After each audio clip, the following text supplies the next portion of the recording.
داعشك دبێژە وان لەبەر بوو ji سنووری مەکسیکۆ دەربازی ئەمریکا بن. داوانبارکردنا بنژاد پەرستیە دنێڤبەرا سەرۆک ترامپ û çar endamên Kongresê da nerawestiyaye. û malbata Kurd çendîn qonaxên bi zehmet derbas dikin û zarokên bi xwendinên herî bilind perwerde dikin.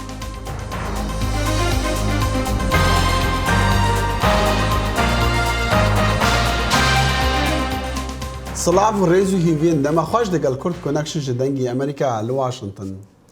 لە منیشەوە ڕۆژخۆش و ئەمیدوارم دەمێنگی خۆش وەلمان بوونە سەر. گرژەکان لە نێوان ئەمریکا و ئیران لە پەرەسەندندایە و سەرۆک ترامپ لە کۆشکی سپی بە پەیامێرانی وت واشنگتن ئامادەیە بۆ هەرە بەدترین شت لە ئیرانەوە. سەبارەت بەوەی ئاخ و لەبارەی پێکدادان لە تەنگەی هۆرموز لەگەڵ ئیراندا نیگەرانە، ترامپ وتی نەخێر هەرگیز ئێمە خاوەنی مەزنترین کەسانین لە جیهان، ئێمە خاوەنی مەزنترین ئامرازی لە جیهان، ئێمە خاوەن مەزنترین کەشتیمان هەیە و زۆربەی کەشتی کوشندن ئێمە پێوەست ناکات بەکاریان بهێنین و لەبەر خۆیان هیوادارین کارێکی بێمێشکانن نەکەن ئەگەنا نرخی دەدەن کە کەس نەیداوێت. جیمز جفری نوێنەری تایبەتی ئەمریکا ji بۆ سووریێ û pêşvenerê şerê Komala Dewleta İslamî Daeş li Enkerê û danûstandinan dike li ser rewşa Sûrî û cêbijêkirina biryara netewên girtî bo çareseriya siyasî ji Sûriyê rew. Her wesa xemên Tirkiyê yên rewa li hember ewlehiyê. Gelo dema behs bête ser ewlehiyê li Tirkiya, ma Kurd ne armanca yekeya Tirkiya ne. Bi mera rastewxa bi Skypê Feysal Daxlî şirvekarê pirsên siyasî li Almanya. Kak Feysal dem baş spas ji bo te. Li gora rojnamên Tirkiya dîplomatê Emerîkî danûstandinan li ser damezrandina deverek bêfirîn dike yan deverek aram ewle dike li Rojhilatê Firatê. Tu bêjî ew li hev bikin dema ku Tirkiye xemayekiya awê Kurdin û hebûna Kurdaya li wir?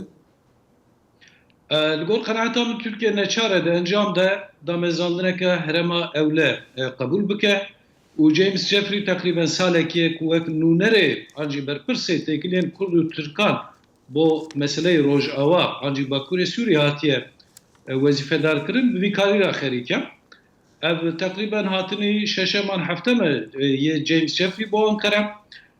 Jeffrey dixwaze ku li heremê di navbera sînorê Tirkiye û Rojava da ku 600 kilometre dirêjahiya xwe heye teqrîben li gorî xemên Tirkiye 5 kilometre kûrahiyê de heremeke ewle damezrîne û divê herema ewle de jî zêdetir hêzên koalîsyona navnetewiyên ku dijî Daişê li gel Kurdan li gel hêzên demokratîkên Sûriye şer kirin li wê derê bijî bibin. Her wiha dîsa li gorî planekî Amerîka ku niha darajandiye dixwazin hêzên Sunne taybetî Sûdî Erebistan an jî Misrê jî li heremê bijîh bibin û bawer dikim Türk her çend pirsgirêkan derbixînin jî bixwazin ew xwe jî tevlî bibin lê heta êsta encamekî ji vê daxwazan Tirkan nehatiye bidestxistin. Belê kekê Feysal wekû me jî gotî û destpêkê jî û diyar ku Wezareta Derve Amerîkî gotiye Jeffrey wê hera Tirkiya ji bo behskirina xemên ewlehiya Tirkiya ku ew yek ji babetan ew tedî dostayetiya Tirkiya û Amerîka demeke yan kevne lê niha ketiya dibêjin yanî nexweş bûye ji ber ew jî ji ber mesela Kurdan. Yanî dema Tirkiya dibêje Daeş û PKK û YPG wekû hevtîroristin wê şerê her sê komala bikin. Amerîka wê çi di navbênê de çi bêje wê çi bike? Rêdarên Amerîka yanî di serî de Trumpî ji heta niha müttefikên xwe yê Rojava yanî hêzên YPG wek hevparên wek hevkarên bi nirx binavkirin û çendîn cara jî gotin em destûr nadin ku Tirkiye li dijî YPG'ye an jî hêzên demokratîkên Sûriyê dest bi tevgerekî leşkerî bike. Ev ya bawayekî eşkere çendîn car çendîn rêdarên Amerîkî anîn ziman yanî wate ew ez ne divê qenaetî dame ku Amerîka çavê xwe bigire an jî destûr bide artêşa Tirkiye ku Kûrahiya Rojavayê Kurdistanê operasyon bike. Wek hûn dijî dizanin belkî dol li bajarê Serêkanê hediseyekî bûyerekî qewmê ji bajarê Serêkaniyê ber bi Serêkaniya Bakurê Kurdistanê ber bi Tirkiye va saroxekê hate avêtin. Piştî avêtina evê saroxê dewleta Tirkiye ji bersîf da topbaran kir heremê. Piştî wê emro îro zerîpoşên Emerîkî û hêzên hewayî li sînorê Tirkiye dest bi firîn û çavdêriyê kirin. Yani wate ew ku Emerîka bi hiç hewayî naxwaze Tirkiye tedaxulê heremê bike. باشا بابەتێک دیکێکی فەیسەڵ ئەوژی ئەوە توزانی ئەمریکا و تورکیا کێشاک مەزن وان هەیە لەسەر مەسەلا کڕینا موشکên S-400 رووسی و گەفایا دکات و بێژە ئەمبارگۆ دێنە لێ وەزیرە دەرڤەیە تورکیا ئیرۆ گوتیە دبێژە ئەگەر ئەمریکا تشتێکی وەسا بکە ئەمێ تۆلایخوا هەلینن یعنی ئەمێ حیفێ هەلینن دبێژی تورکیا دکارە چی بکە لە دژی ئەمریکیان Türkiye dijî Emerîka di fiiliyatê de yani çalakiyekî giring an jî bersîvdanekî misîlemeyekî giring nikare bike. Ew axaftinên Çavuşoğlu ji bona raya giştiya Tirkiyeyê. Niha li Tirkiyeyê yek ji mijarên sereke ew e ku yani ew sanksiyonên Emerîka ku dijî Tirkiye dest pê bikin aboriya Tirkiye xirabtir bibe dolar berstir bibe nirxên lîrayê Tirkiye kêmtir bibe aborî têk biçe. Ji ber vê yekê rayedarên Türk dixwazin evê atmosferê vê klîmayê nerim bikin û gefên misal dijî Emerîka dixwin. Yani tiştê ku tê bîra mirov dikare bêje Tirkiye dikare herî zêde hebûna Emerîka ya li baregeha İncirlikê bîne rojevê lê evî jî ji ber ku em bêjin di konsepta NATO'yê de ye Tirkiye niha ew ye heta niha jî gelkî spas Feysal Daxlî şorevekarê pirsên siyasî ji Almanya bi Kurdkirnekşan rabû spas dest te xweş. ئەبوو یوسف یەکێک لە میلیشەکانی دەوڵەتی ئیسلامیە و خەڵکی ترینێدادا کە لەگەڵ پەیامنێرماندا لە قامشلۆ سەبارەت بە پلانەکانی دەوڵەتی ئیسلامی بۆ بەکارهێنانی سنوورەکانی مەکسیک لە چوونە ئەمریکا و ئەنجامدانی ئەرکوکردارەکانیان وەڵامی هەندی پرسیار دەداتەوە. داعشی هەوڵدایە گۆ عێریشی ئەمریکا بکە. ناوی من نیکلس لیه. لێ di navdewleta Islamî da Ebu Yusuf e. Ez ji Trinidadîm. Ebu Yusuf çekdarekî Daişê 39 salî ye hemwelatiyê Trinidadê ye ya Amerîka Başûr. Ebu Yusuf bersiva pirsa got gelo hewledanên Daişê hebûn derbasî Amerîka bibe. Diriya got penaberên ji Meksîko derbasî Amerîka diribin. Ebu Yusuf got erê. I know him as Abu Ahmed. Ez wî bi navê Ebu Ahmed naz dikim. Min ew di navdewleta Îslamî da nas kir. Ew ji welatê min e û carubar em bi hevra dipeyvîn. Wî ji min re got ku kesek ji wî pirsî eger ew dixwaze bi rêya Meksîkê derbasî Emerîka bibe, da ku emeliyatên cîhadî bi rêve bibe. Wî ji wan re got ku ew di jî vê yekê bû û baweriya wî pê nedihat. Di encama vê yekê da Daeş ew xiste zîndanê da. Bi derketina hezara çekdarên Daişê ji Baxozê doseyên Daişê yên veşartî jî tê naskirin. Dilêgerîna dorvê mijarê de hata naskirin got Ebu Ahmed got welatiyê Trinidad got jê hatiye xwestin got derbasî Tirkiye bibe ji wir bi balafirê bighêje Brazîlê û xwe bighîne Meksîko û di nava koçberan re derbasî Amerîka bibe. Ew Ebu Ahmed beriya niha di hevpeyvînekê de bi International Center for Study of Violent Extremism navî wî yê rast jî tê eşkere kirin. Navî wî Henrikî El Kennedy ye. Got hemwelatiyê Kanadayê û Trinidadê ye. Li gorî hevpeyvînê got Ebu Henrikî El Kennedy plana Daişê red kir. Ji ber wê jî ji aliyê emniyan ve yên Daişê an got istixbaratê Daişê hate girtin. Di encama vê yekê da ew hat girtin. Daeş digot renge ew sîxurî dike bo Emerîka. Em ji reqa çûn me yadîn. Ew gelek kesekê şermîn bû. Her tim ditirsiya ku rojekê çekdarên Daeş wî bigirin. Di wan roja de me çîrok dibihîstin ku çawa Daeş wan kesan ser jê dike ku hemûn îdeolojiya wan nîne. Hewledanên Daişê bi karanîna çekdarên xwe yên biyanî bi taybetî yên got ji Amerîka Başûrin bi mebesta pêkanîna êrîşan di Amerîka de tê piştrastkirin. Ev derjî Kampa Holê ye. Nêzîkî 13,000 malbatên Daişê yên biyanî hatine bicihkirin. Digara nava kampê de ya metirsîdar de. Ev malbateke Trinidad de. Dibêjin ew dixwazin vegerin welatê xwe. Okay, I'm from Syria. از جه ترینیداد و توباگو ما ونها از لسوری ما بشتی از جه دولة هاتم سپاس بو خوده من نها سبا روژا که هی سبا روژا من چیه از نزانم لپرانیا ولاتان تانها بگرادنا چکدارین داعش و مالبات وان ناپجرینن جبر مترسین اولکاری تکبیر تکبیر تکبیر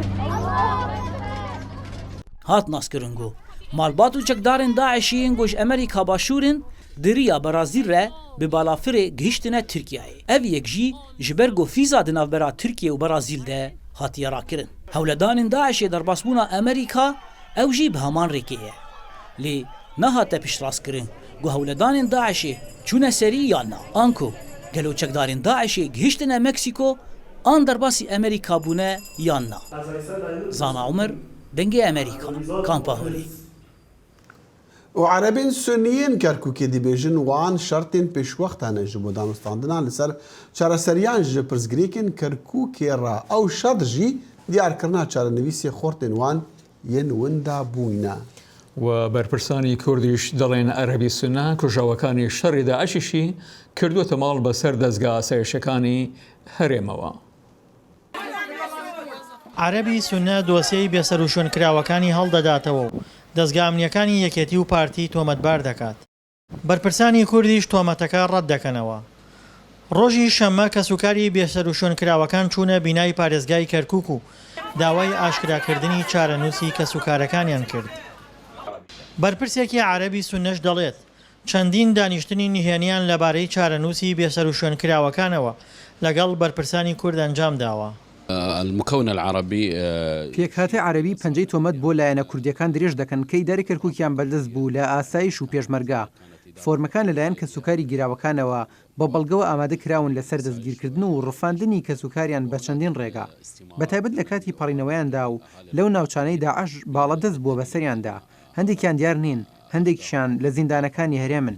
عەرەبی سونە ئێستا ڕووی تۆمەتی سەبارەت بە بێسەر و شوێنکراوەکان لە ئاسایشی هەرێمە لە کاتێکدا پێش 16 ئۆکتۆبەریش هێزە شیعەکانی بە بێسەر و شوێنکردنی سەدان کەسیان تۆمەتبار دەکرد. کەسوکاری بێسەر و شوێنکراوەکانیش دەڵێن سەرباری بێسەر و شوێنکردنی کەسوکارەکانیان دۆخی مادیشان خراپە. ناتوانم پارەی ئیجارەی دەم ناتوانم بۆ خواردن بۆ مناڵەکان ئەیکەمەوە حوت مناڵم هەیە گشتی مناڵ وەزعم زۆر خراپ. بەشێک لەوانەیە عەرەبی سونە بە بێسەر و شوێنکراو ناویان دەبات پێشتر و لە کاتی گرتنی حەویجەدا لەلایەن هێزە عێراقیەکانەوە وەکو چەکداری داعش خۆیان ناساندووە و خۆیان ڕادەستی هێزەکانی پێشمەرگە و هێزە کوردیەکان کردووە. ئەوانەی کە دیار نین بە زۆرینیان لەو داعششتانەیە ئەوان بۆی خەنە سەر کورد یعنی لەوانەیە لە شەڕەکانی داعشوانە کوژرا بێت بەڵام ئەمان بۆ ئەوەی زەختێ لە کورد بکەن و هەندێک تەنازول بە کورد بکەن هەستاونم فلیمیان دروست کرۆ من نمونە دێنمەوە ئێمە لێرە قەبرسانێکەیە قەبرسانی ونبووەکان یا بێ سەرشوێنەکان یا ئەوەی کە کەسی نییە مستەشفەی ئازادیە لێرە توبعادلی ئازادی بە بڕیاری قازی بە بڕیاری مەحافزە و سەردەمە قەبرسانێکی دروست کرد ئەوان لە دوای 16 ئۆکتۆبرەوە هەستان ئەو قەبرسانیان وا دانەکامە هەمووی ئاسایش و کورد کوشتێتی لەوێ دایناوە. تا ئێستا بەرپرسانی عەرەبی سونە و دەستگا ئەمنیەکانی هەرێم دوور لە چاوی میدیاکان چەندین دانیشتنیان ئەنجام داوە. بەرهەمی دانیشتنەکانیش ئازادکردنی 68 دەستگیرکراوی عەرەبی سونە بووە. دڵشادەنوەرە دەنگی ئەمریکا کەرکووک. بنیامین نێتنیاهو هەڕاست بووە سەرۆکوەزیری ئیسرائیل کە هەر درێژترین کات لە سەردەسەڵات مابێتەوە بەڵکو زۆرتر لە دێوید بێنگۆریۆن ڕێبەری دامەزرێنەری وڵاتەکە سەرڕای تاوانەکانی گەندەڵی و بەردەوامبوونی وە سەرنەکەوتنی لە پێکێنانی حکوومەتێک پاش هەڵبژاردنەکانی مانگی ئاپریل نێتنیاهو سوورە کە بەردەوام دەبێت و لە هەڵبژاردننیوەکەی مانگی سپتام بباتەوە. بنیامین نێتنیاهو فەرتر لە 13 ساڵ و نیوە لە سەردەسەڵاتە و هێز و توانایەکی گرنگە لە ژیانی ڕامیاری گەنجانی وڵاتەکەدا بە پێ یوهانان پلسنەر لە ئینستیتیوتی دیموکراتیکی ئیسرائیلی. زۆر لەو لاوە ئیسرائیلیانی کە ئێستاکە بۆ یەکەمین جار لەم هەڵبژاردنەدا دەنگ دەدەن هیچ ڕاستێکی تر نازانن تا ئەو ڕادەی هۆشیان لایە ڕاستیە کە نەتانیاهۆ سەرۆکوەزیر نییە. ئەو دەمێکە لەسەر دەسەڵاتە و لە زۆر ڕووەوە هۆش و گفتمانی سیاسی لای زۆری ئیسرائیلەکان دروست کردووە. نێتنیاهوی پایرسکار یەکەمین جار لە ساڵی 1996 هەڵبژێردرا پاش شەپۆلێک لە هێرشەکانی تێرۆریستی فەڵەستینیەکان هەرچەند یەکێک لە کردارەکانی سەرەتاییدا وەکو سەرۆکوەزیر لەگەڵ ڕێبەری فەڵەستینی یاسر عەرەفات کۆبووەوە. بۆ زۆری باڵی ڕاستی کاری ڕامیاری نێتنیاهو چێشکی خستە سەر کێشەکانی لەشکەری و ئاسایشی بە هۆشداریدان بە ئیسرائیلیەکان و جیهان لەبارەی مەترسی خاستەکانی ناوکی ئێران. ئەو زۆرتر لە هەر سەر کۆماریکی ئەمریکا لەسەر دەسەڵات مایەوە لە نێوانیان کلینتن و ئۆباما کە پەیوەندیەکی گرژی لەگەڵدا هەبوو. نێتنیاهو ئەو بە تایبەتی لە سەرۆک ترامپەوە زۆر نزدیکە و بەریاری ترامپ بۆ گواستنەوەی باڵوسخانەی ئەمریکا بۆ ئۆروشەلیم و هەروەها دانپێنان لەسەر بەخۆی ئیسرائیل بەسەر بەرزایەکانی جۆلاندا بۆ ئەو دەگەڕێتەوە.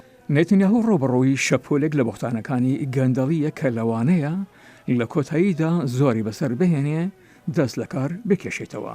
لێکۆڵەران دەڕوانە نێتنیاهو کە لە هەندی ڕووەوە لاسایی ترامپ دەکات وەکو دەڵێ ئەوش قوربانی نوچە درۆوەکانی دەستگاکانی میدیایە. ئەو شێوازەی وێنای سیاسەتی ئیسرائیل دەکات بەداخەوە بەشانێکە و یاخود ئاراستێکی فراوانترە کە نوێنەرایەتی هەموو جیهان دەکات لە نێوانیان سیاسەتی ئەمریکا کە تا دێت خراپتر دەبێت زۆرتر دابەش بوو کەمتر سەرەکی کەمتر کردداری. نتانیاهۆ ڕامیارزانێکی شارەزایە کە لە زۆر ڕۆوە شێوەی سیاسەتی ئەمریکای بۆ ئیسرائیل هاوردە کردووە. لە خیابانەکانی ئۆروشەلیم دوو بووشونەکان دابەشن لەبارەی کەسێکەوە کە هەموو کەس بە نازناوەکەیەوە بیبی بانگی دەکەن. ئەو سیاسەتمەدارێکی باشە کەسانێکن کە دەتوانن سەهۆڵ بە فرۆشتنەی سکیمۆکان ئەویش یەکێک لەو کەسانەیە. من وا دەڵێم ئەو لەبارەی ئاسایشەوە زۆر وشیارە کە هەڵوێستێکی تند وەربگرێت جا ئەخۆ شەڕ بێت یان کردارێک یان هەر شتێکی تر دەمەوێت بڵێم قسەکانی تونترن تاوەکو کردارەکانی. من بڕوام وایە نەتەنیاهۆ زۆر بەناوبانگە لەبەرەوەی کە بەڕاشکاوی خەڵکێکی زۆر هەیە کە ترسێکی زۆریان هەیە بەڵام ئەو یاری بەم ترسە دەکات. ئیسرائیلەکان جارێکی تر لە مانگی سپتامبر دەگەڕێنەوە بنکەکانی دەنگدان و نێتنیاهۆ دڵنیایە کە بەردەوام دەبێت و تۆمارکراوەی درێژ دەکاتەوە وەکو هەر ڕێبەری وڵاتەکە کە زۆرترین کات لەسەر دەسەڵات مابێتەوە. سەرۆک ترامپ جارێکی تر دەست بە هێرشەکانی کردەوە بۆ سەر خانمە ئەندام کۆنگرسەکانی دموکراتەکان و دەڵێت گوایە لە توانایاندا نییە وڵاتەکەمان خۆش بیاوێ. ئەمە لە دوای چەندین ڕۆژ لە لێدوانی هەمان جۆردا دیێت. ڕەخنەگر دەبێژن تێبینین سەرۆکی لەسەر 4 خانمین نەسپی یەن ئەندامێن کۆنگرسی نەژاد پەرستیە. هەفتەی ڕابردوو لا کارۆلینای باکوور لە گردبوونەوەیەکی هەڵمەتی هەڵبژاردن و دوا بەدوای کۆمەڵک تویتی بێڕزیکردن سەبارەت بە 4 ئەندامی کۆنگرێس لە ئەنگرانی ترامپ دەستیان بە دروشمدانێک کرد کە بوو بە مایەی مشتومڕ.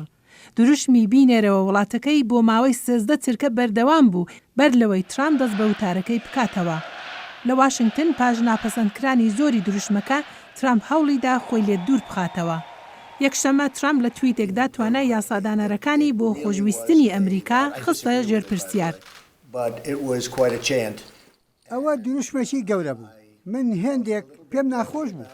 بەڵام ئەوەش دەڵێم من زۆر زوو دەسم بە وتارەکەم کرد. بەڵام شتەکە زۆر بە خێرایی دەستی پێکرد. ئەندامی کۆنگرێس ئەلایجا کامینگز لە دیمانەیەکی لەگەڵ بەرنامەی دیسویکی کاناڵی ABC گوتی وتارەکانی ئەم دواییانەی ترامپ وڵات دابەش دەکات. ئەو گوتیشی پێی وایە هیچ گومانی تێدا نیە سەرۆک ڕەگەزپەرستە. سەرۆکی بەڕێز ئێمە کەسێکمان لە کۆشکی سپی دەوێت کە منداڵەکانمان شانازی پێوە بکەن کە منداڵەکانمان چاوی لێ بکەن نەک ئەو نمونەیەی ئێوە نیشانتان داوە. ڕاوێژکارێکی باڵای هەڵمەتی هەڵبژارنەوەی سەرۆک بەرگری لە ترامپ کرد و ڕەدی داعاکانی داوە کە ئەو ڕەگەزپەرست بێت. من ئەوە 2 ساڵە لەگەڵ سەرۆک کار دەکەم. ئەو ڕەگەزپەرست نییە. ئەو پیاوێکی بەپەرۆشە و ئەو سیاسەتانی ڕەچاو کردوون کە بایەخ بە کۆمەڵگەی کەمینە دەدات. ئەو سەرۆکێکە بە دوای ئەنجام دەکەوێت و ئەویش بۆ سەرخستنی هەموو ئەمریکایەکانە هەر بە ڕەشپێستەکانەوە هەتا ئیسپانیەکانیش. مشتومڕەکە درەنگانی یەکشەممە دەستی پێکرد کاتێک سەرۆک بە هەر 4 ئەندامە ژنەکانی کۆنگرێسی کورد بگەڕێنەوە وڵاتەکانیان و لەوێ گرفتەکان چارەسەر بکەن بەر لەوەی بە ئەمریکا بڵێن دەبێت چی بکات.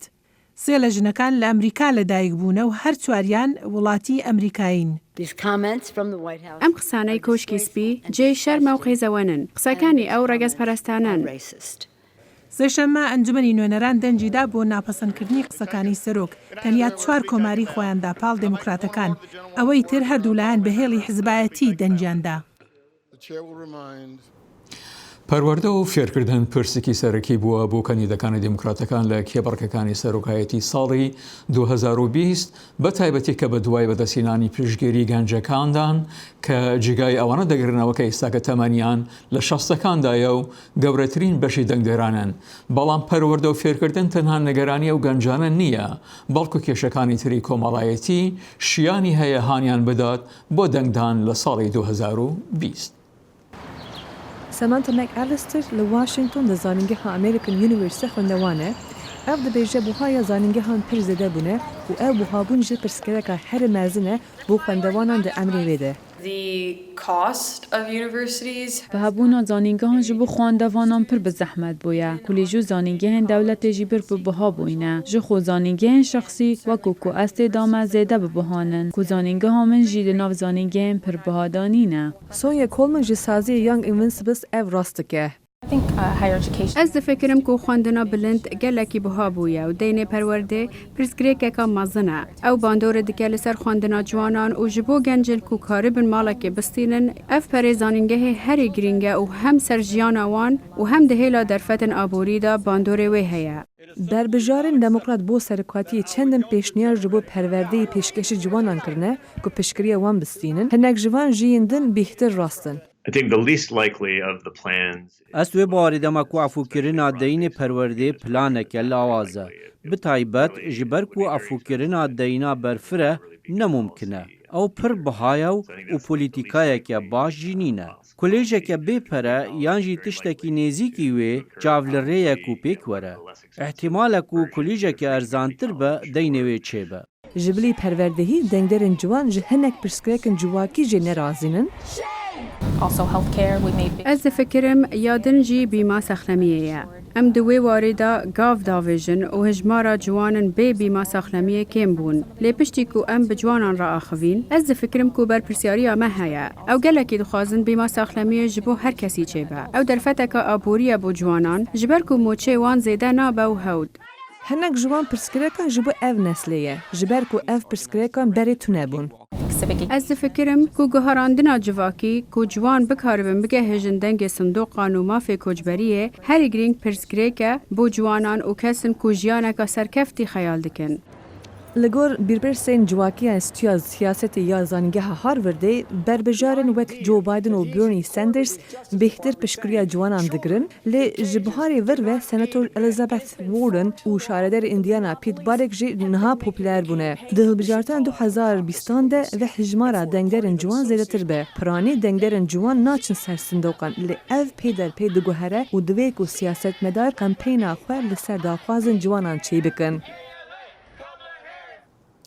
مالباتەکە کورد ji şer û derdeseriên Iraqê dûr dikeve û li sala 1991 digeha Amerîka. Bav pêşmerge û dayîka nexwendewa 10,000 rokan mezin dikin lê bi perwerdeya herî bilind. Salih Demîcer seredana wê malbatê kiribû li Nashville.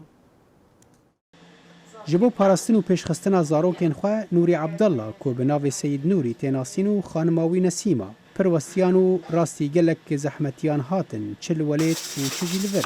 Lê ew niha meywe û xezencên wê keda xwe werdigirin. Piştî salên dûr û dirêj wan karîbû zarokên xwe bigihînin astên bilindên perwerde û xwendirî. Biçûkên me heta çûne camîeyê ji Xwedê Ebdullah û Kajîn û Şivan me telefon bû nekirin. Çunku wazîmeyê wasa nebû. Wazîmeyê wasa nebû ez telefona bû bikirim. Pişêm telefona bû hemiya bikirim û biçûne camîeyê û Xwedê çûn camîeyê ji 2 sala siyaşinî me telefon bikirin. Keçawana mezin Fayza ku li welêt jî nexwendibû dê temenê 18 salî da li vir bi kar alîkariya malbata xwe kir û xwendina xwe jî kir. 4 عيال جي حتى هنگê me hebûn. بس الحمدلله من bachelor's bergê 2012 piştî hingê çûme ve her hêşas xelas nebû min teqdîm kir bû master's degree. Ew jî min wergê pişiyanê Xwedê û yê deybabê xwe herke yanî hekeş xerekên deybabên me harîkarên min neban ene tişiyam. Wê xwandinê û zalamim jî yê harîkar bû. Kurêwanê mezin Diktor Abdullah rola malbatê û rijdbûna wê dê serkeftina xwe de ji bîr nake. ام اولی هاتی نوره باب مان گفت و شول چه نبید اما بس ام خینن ام ده شول کن باب مان گل باب منو دای کامنو خشکن من همیا گل زحمت بر و راستی اولی الوره زحمت بو مروف خینید شنی مروف هاتی و نه مروف انگلیزی زانی اویدی بس همه کردال الوره زحمت بری بس باب مان جی گل زحمت بر بو پشتا ما اگر تو ام دفع عندین يعني بس خواندنه و دایکا زاروکان نسیمه دبیجه امریکا او پاراستن و اف درفت بو زاروکن وان دابین کر که لولیت نبود 60 سال تکی بوم بارز دری وقت کرد ام کل که و خودی هر جه بارز وقت کرد 6 عیالا و جه نه هندی جه مخفی کتی نبود سال که ام 3 مال هندی جه مخفی کتی و ما چجاش بیرو منات آره والله ویجا اویری هشکو چنم خواشا جادم چینه به اوی ترسا به پرسا بشابه ام قد نبین ام نوبیجین کادی طوب هید معان طیاره هید معان بحث خبری ایجد هید تعدولی المرکز الحمد لله ویری بو ما قال ام اصبح مرتاح من ویری او جبر کو امریکا درین سرکفتن جوان را وکرن کچاوان کاجین کو او جی نهات خطورا دل دبیجه او پلان دکنن ناونده که تندرستی وکن جبو آلیکاریا خلک هجار مدوید دگل زلام خواه چونکو امریکا هند هاری مکری باجرما ناشویل هند هاری مکری ام همیل ویر معظم بوین اف اپورتونیتی دان ما ام همی گهشتین او دیت خواه یت خواندنه مدوید کلینیکا که وکین دا اولیکا هاری کرداب کن وره و دوی هاری یه رفیجیو اویدیب کن وره ده دمکی دا که زاروکو نوی نوری به خواندن و کار و مجولن او جی دماخوا به چاندنی و گهدانا ویبیستانی در باستکه و دبیجه او کردستان ببیراویتینه.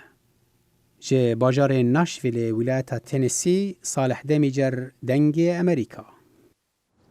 پارچه و پاشماین گمیکا بناوا فرانسی 5 سالن وندابوی هاتن دیتن 45 کیلومتران جه اولی وندابوی لبندر طولان دما گمی لمها 1 ساله 68 به سروشوین بوی 52 کس سواری بون وزارت بروانی فرانسی دی بیجا گمی هات دیتن بسایه تکنولوژیا نو یا پیشکتی د دریایان دا حکومت جی لبرا ریو رسم تایبت ریگ بخش بو ریزگرتنی لوان 52 گمیوانن لسر و تبرم عندمان هر شادو سرفراز بن خدا حافظ